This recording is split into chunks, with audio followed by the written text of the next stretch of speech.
Hello everyone, and welcome to our channel. Before we begin, if you love stories that touch your heart and make you think, don't forget to subscribe, hit the notification bell, and leave a like. Every day, a new story that will surprise you. Now let's begin. That morning, Celeste Harris woke up to the slanted sunlight streaming through the cream-colored curtains. She still wasn't used to the absolute silence of the luxury apartment building they had moved into 6 months ago, a place where no car horns, neighbor chatter, or city chaos ever breached its polished walls. She got up, loosely wrapped a robe around herself, and stepped into the kitchen. On the counter lay an ivory envelope, delicately crafted, embossed in real gold, bearing the words, Emmeline Prescott's 6th birthday, Vivace Lumiere, Table 5, Garden View. Celeste ran her fingers over the raised lettering. The night before, she had stared at it for a long while, as if trying to decode a secret language hidden in the ornate design. It wasn't that she hadn't received lavish invitations before. In her academic career, she had been a keynote speaker at international conferences, awarded honorary medals, and listed among the top 50 influential women in higher education. But this invitation felt different, not because of academic accolades, but because of her husband, Damian Harris. Damian was a discreet entrepreneur. Though still young, he had found massive success in real estate investment and clean tech. People knew him as a low-profile billionaire, the kind who declined interviews and avoided the spotlight. Celeste met him not at a gala or a lecture, but in a local library, when she was still a PhD candidate and he was drafting his first proposal to build affordable housing for low-income families. She sighed and sat at the table, placing her hand gently on the envelope. Despite being formally invited, there was still a knot of doubt inside her. She knew what kind of place Vivace Lumiere was, not somewhere one simply walked into, even with money. It was a place where skin color, accents, and fork etiquette were all silently assessed. "Are you sure you put my name on the reservation?" she had asked Damian the night before. "I didn't put your name. I reserved table 5, and everyone there knows exactly who it's for. The invitation was sent to you, not me," he replied calmly, his voice lined with that composed confidence she'd come to know. But Celeste knew that beneath his calm was not detachment. It was discipline, the kind born from years of learning which battles were worth fighting. She got up and walked to her closet. It took nearly an hour for her to choose an outfit, a flowing minimalist white dress. No lace, no cutouts, just soft femininity. No red heels, no Chanel clutch, just a simple brown leather purse and cream ballet flats. Her hair was gently curled, pinned into a low bun. Celeste wasn't trying to prove anything, but she also wasn't asking permission to exist. At 2:30 p.m., Damian texted her, "Running late with a Zoom meeting. Head over first. I'll join you in about 40. She simply replied with emoji, then booked an Uber. The car pulled up to Vivace Lumiere at exactly 3:05 p.m. The building stood out among Manhattan's historic blocks like a polished diamond. Glass facade, chrome beams, sunlight cascading like molten platinum. The doorman gave a courteous nod as she stepped out. Dressed in a crisp black uniform with white gloves, his eyes flicked briefly over her. That flicker, Celeste had seen it many times before. It wasn't hostile, just a quick audit. Does she belong here? Celeste didn't react. She stepped in the grand lobby, where marble floors gleamed like mirrors. Soft jazz floated through the air. The scent of truffle, lavender, and champagne lingered in the atmosphere like expensive perfume. At the front podium stood a blonde hostess with a tight bun and a tighter smile. "Hi, my name is Celeste Harris. I'm here for Emmeline Prescott's birthday party. I believe I'm on the guest list." She spoke evenly, calmly. The hostess, her name tag read Brittany, nodded politely and opened a leather-bound reservation book, flipping through the pages like scripture. Her finger hovered, her eyes scanned, and then, there it was. The subtle arch of an eyebrow. Not dramatic, just enough. "I'm sorry, I don't see that name listed. You said Celeste." "Celeste Harris. Table 5, Garden View." "Ah, that table has already been given to another regular, Miss Langley. There may have been a mix-up. Celeste kept smiling, though her grip on her purse tightened. My husband, Damian Harris, made the reservation. We received the invitation from the Prescotts themselves. It should be confirmed. Brittany's eyes darted toward her manager, Clark Delaney, who stood chatting with guests in tailored suits. Catching the signal, he approached. "Good afternoon, ma'am. I'm Clark, the manager. It's possible there was an error from the host's side. But as of now, table 5 is taken. If you don't mind, we can seat you near the kitchen." "Near the kitchen?" Celeste repeated. "Yes, it's quieter there." Silence fell between them. A white woman in red heels passed by and was immediately offered champagne. A couple entered after Celeste and were escorted upstairs without question. Celeste looked back at Clark and Brittany. Her eyes lit, not with anger, but with recording clarity. "I understand." She stepped aside, not walking away, but no longer standing center stage. 9 minutes later, a quiet murmur swept the room.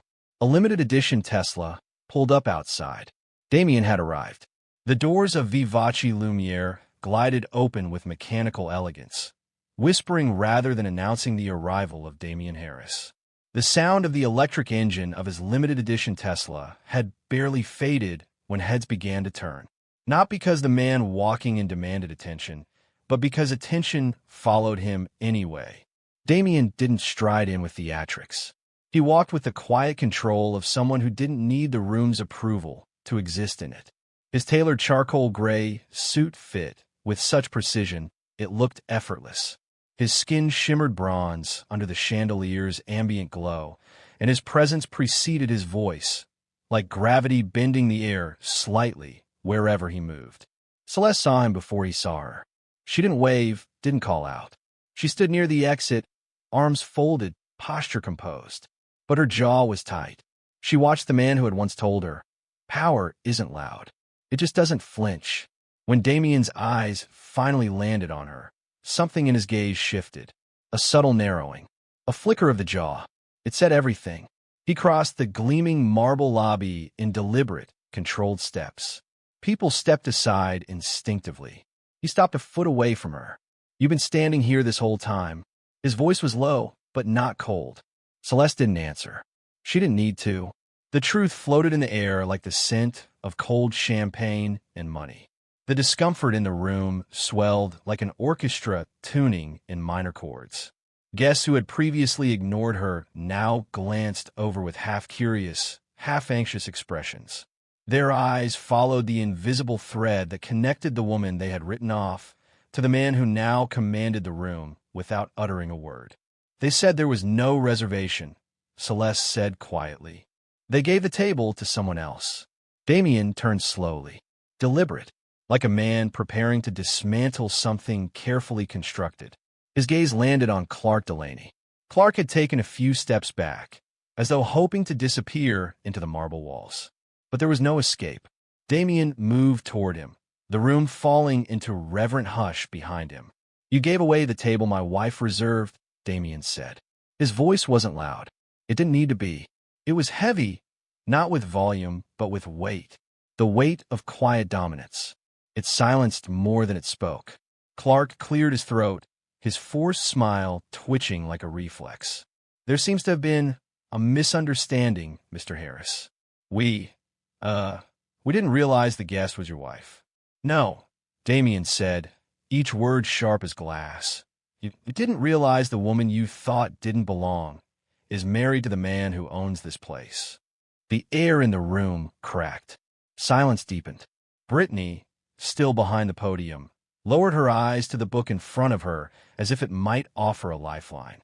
Guests shifted in their seats, unsure if they were watching a social faux pas or the beginning of something seismic.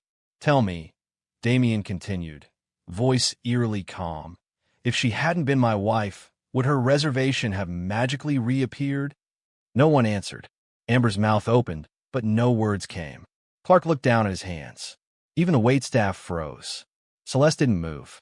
Her silence held more power than 100 outraged speeches. Then, with the elegance of someone who had nothing to prove but everything to protect, Damian turned back to her. "Would you like to sit, or would you rather leave?" His voice was for her alone now. Celeste looked around the room. The mirrors, the chandeliers, the quiet shame now simmering in every corner. "Let's go," she said simply. Outside, as they walked toward the Tesla, Damien placed a gentle hand on the small of her back. "You didn't have to wait, you know." "I didn't wait," Celeste replied. "I watched." "What did you see?" "Exactly what you warned me I'd see." They drove off, the hum of the electric engine barely disturbing the street. Back inside, the manager was left to explain to the Prescott family why the man funding the restaurant, and the only guest whose presence truly mattered, had just walked out the door. That evening, the Prescott sat in their penthouse apartment overlooking Central Park, surrounded by half-deflated balloons and untouched slices of gourmet birthday cake. Madison Prescott, mother of the birthday girl, scrolled through her phone with a frown pulling at her forehead. "Vivace Lumiere is trending," she muttered. Her husband, Charles, leaned over her shoulder. "What kind of trending?" Madison held up the screen. A silent, blurry video, Celeste standing near the entrance of the restaurant, looking composed but undeniably alone. Then, Damien entering. His calm confrontation. The ripple through the crowd. The moment he said, "You gave the table my wife reserved to someone you thought didn't belong." The clip cut off there, but the caption below was more cutting than any full speech. Power doesn't announce itself. It arrives, looks you in the eye, and walks away with dignity. Across town, at a quiet rooftop patio in Soho, Damien and Celeste sat beneath a string of warm cafe lights. No waiter hovering. No crowd. Just them and 2 glasses of sparkling water, untouched. Celeste swirled her glass slowly. "You know," she said softly, "they didn't even ask me who I was. Not really. I told them my name. I told them the table. But they already decided what kind of person I had to be. And once that decision was made, the facts didn't matter." Damien stared at the city skyline, but his mind was elsewhere. "I wanted you to go ahead so I could watch from the outside. I wanted to believe we had built something cleaner than the rest. Something better." He turned to face her. "But maybe even good places rot from the root if no one checks the soil." Celeste let out a breath, not of frustration, but of deep understanding. "You saw it. I saw it. But they didn't see me." "No," Damien said, "they didn't see you. They only saw someone who didn't fit their version of luxury." The next morning, Vivace Lumiere opened to an unusually quiet staff. Clark Delaney arrived at 7:15 a.m. sharp, suit pressed, tie straight, but his composure cracked as he stepped into the manager's office. On the desk was an envelope. Inside was a typed letter, simple, crisp, and bearing no signature. Effective immediately, all current management operations at Vivace Lumiere will be placed under internal audit. Do not speak to the press. Do not reply to online comments. A new team will arrive by Friday to begin restructuring oversight and culture training. This is no longer about a table. This is about every seat we offered and who we thought deserved to sit in them. Clark sank into the chair. Meanwhile, back at the university where Celeste taught, a student knocked on her office door. "Professor Harris?" "Come in." The student stepped inside, clutching her sociology textbook, but clearly distracted. "I just wanted to say, that video going around, I saw it. I didn't even know it was you at first, but when I realized, I've never felt so proud to be in your class." Celeste blinked in surprise. "Why?" "Because I thought you were just a professor who taught theory. But yesterday I saw someone who lived it. You didn't yell. You didn't fight. You just stood there and let the world show who it really is." Celeste smiled, not out of pride, but with quiet peace. "Sometimes, change doesn't come when we raise our voices," she said. "It comes when we refuse to shrink in silence." That night, Damien received a call from a private number. He answered without a word. A familiar voice spoke. "Charles Prescott." "Damien, listen, I don't know what happened yesterday." "Yes, you do," Damien interrupted. There was a pause on the line. "All right," Charles said. "I do. I saw the video. Everyone has. I just wanted to say it shouldn't have happened. Madison and we want to apologize to Celeste. Personally, apologies are a start," Damien said. "But you don't owe them to us. You owe them to every woman who ever stood in a lobby and was asked if she was in the right place." The call ended there. Later that week, as the media frenzy began to cool, a short editorial appeared in the New York Times under the opinion column titled, "Elegance is not a color." It read in part, "A woman stood still and said nothing. A man asked a question. A table was taken, then refused. And in that silence, a system revealed itself." What we witnessed wasn't just a moment of embarrassment. It was a masterclass in dignity. 3 days after the incident at Vivace Lumiere, the ripple effects had yet to fade. Major newspapers ran headlines that screamed, "Black billionaire profiled at his own restaurant." "The Garden Seat, Power and Prejudice at Vivace." "A woman, a table, and the truth no one dared say." Online, the video clip of Damian Harris confronting manager Clark Delaney had gone viral. Social media dubbed Damian the sharpest quiet man in Manhattan, while Celeste unexpectedly became a symbol of resistance against classism in high-end establishments. Not everyone, however, welcomed that spotlight. On the 27th floor of Harris and Oak Investments, where Damian was co-founder and lead investor, the boardroom was tense. "Do we need to issue a public statement?" asked the head of communications. "About Vivace?" Damian asked calmly. "Yes. Some major clients have canceled their reservations." "And Clark? Well, he sent an apology letter, but he's also threatening a defamation suit over damage to his professional reputation." Damian placed his pen on the table and looked straight at his assistant. "We don't lie. We don't excuse. Everything they need to know was in my wife's eyes that night." No one said another word. Meanwhile, at a cozy cafe in Old Brooklyn, Celeste sat across from journalist Jenna Raines, who had been requesting an interview for 2 days. "I'm not trying to turn you into a symbol, Celeste," Jenna said, switching on her recorder. "I just think you showed what hundreds of black women quietly endure every day." Celeste nodded, fingers lightly turning her mint tea. "I'm not here to be anyone's symbol. I'm a professor, a wife, a woman. I just wanted to sit at the table I had reserved." "But this became bigger than that table," Jenna said firmly. "Yes, because they made it bigger." Suddenly, Celeste's phone rang. The caller ID showed a number she didn't recognize, Vivace Lumiere. She answered. A shaky male voice spoke. "Mrs. Harris, this is Gareth Weiler, the new owner of Vivace. I'd like to meet with you. In person. Just once. I need to talk about Clark." That evening, Celeste and Damian arrived at Vivace, but this time they didn't arrive in the Tesla. They walked, hand in hand, from a small park behind their apartment, through an alley lined with fire escapes and graffiti, a quiet reminder of who they had always been before the money. Gareth greeted them in a private lounge on the second floor. Unlike Vivace's usual flashy guests, he was a wiry man in his 50s with silver-rimmed glasses and weary eyes. "I want to apologize," he began.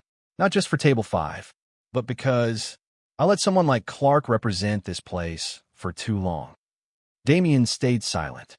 Celeste asked bluntly, "What else do you know?" Gareth opened a drawer and placed a file on the table. "Clark once denied service to a single mother because she wore cheap clothing. He drove 3 Asian staffers to quit after subtle insults. We swept it under the rug because VIPs liked him." Celeste narrowed her eyes. "And now you just say sorry?" "No. I'm here to ask if you would consider becoming our chief ethics advisor at Vivace, to help retrain how we see people. Not because you're Damian's wife, but because you're the only one who silenced us without raising your voice." The couple exchanged a glance. A genuine offer or a PR move wrapped in strategy? Damian replied first. "I won't let my wife become a shield for your past mistakes." Celeste added calmly, "If I do it, I want full authority. And I want to see people who look like me in your boardrooms, not just your kitchens." The next morning, the tabloid City Vibe dropped an exclusive. Celeste Harris once canceled a lecture over a domestic spat. Hero or hypocrite? The comment section ignited with division and drama. Jenna Raines called Celeste, her voice taut with concern.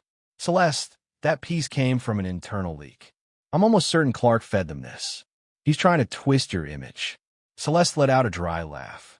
"I'm not a symbol, so I'm not afraid of being knocked down. But I won't stay silent either." That night, Celeste posted a personal essay. "I've argued with my husband. I've been tired. I've wanted to quit. I've sat near the kitchen, not because seats were full, but because they thought I belonged there. But what lets me stand tall today isn't that my husband owns stock in a restaurant.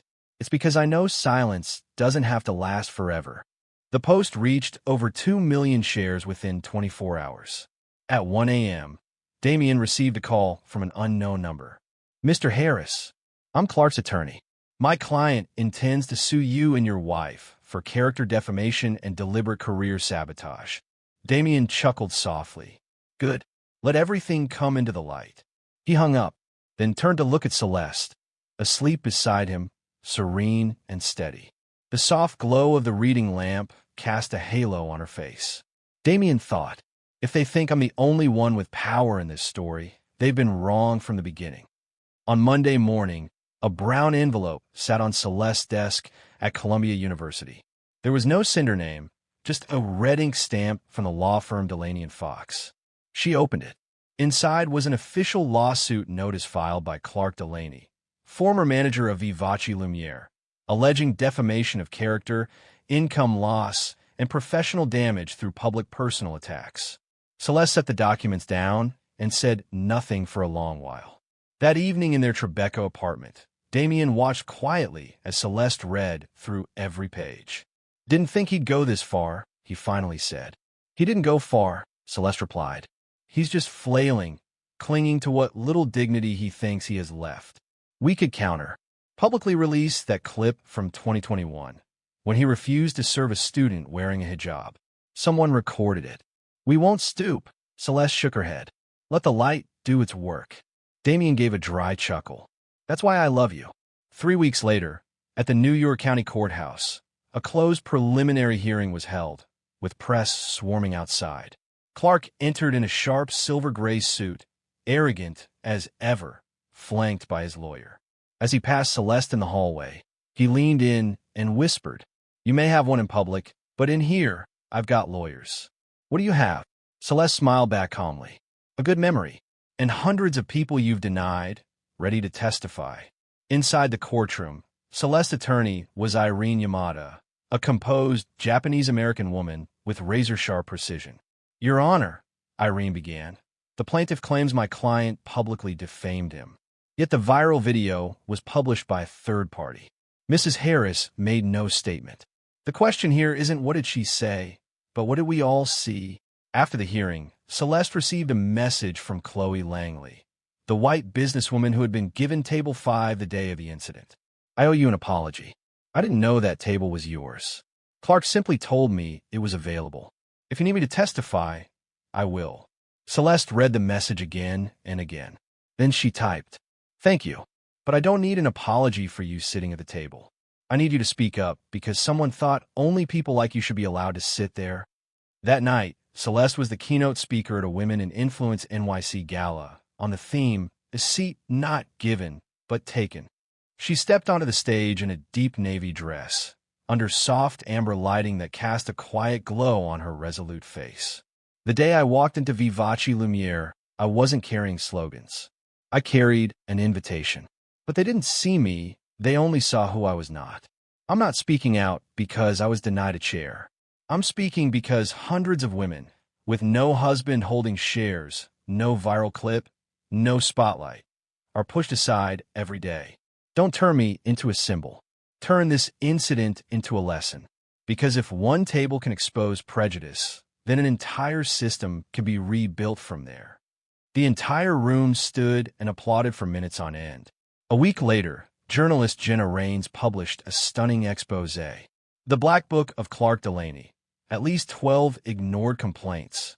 It included internal emails, testimonies from former staff, and even audio clips of Clark saying, "Black women belong behind the kitchen counter, not near orchids or French wine."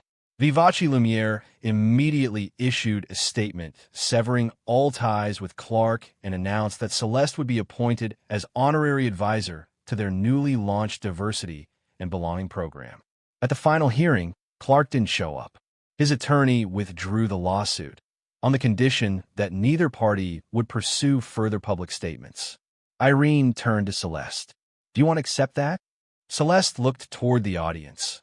where an older woman clutched the hand of her daughter in a server's uniform, hope glowing in their eyes. I accept, but I won't stay silent.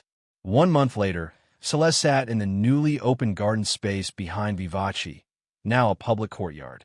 Next to her was a young black woman, an intern studying hospitality management. Ms. Harris, I used to think that to belong in places like this, you had to have connections, or look like them. But then I saw you, the way you walked in, not bowing. Celeste smiled. Sometimes, you don't need them to pull out a chair for you. You just need to stand tall and walk toward it. The breeze rustled through the trees. The table where she had once been denied now hosted students, retirees, and those who once believed they didn't belong. Celeste looked up, no longer angry, no longer bruised. Only one quiet thought echoed in her heart. I never asked for a seat. I asked to be seen.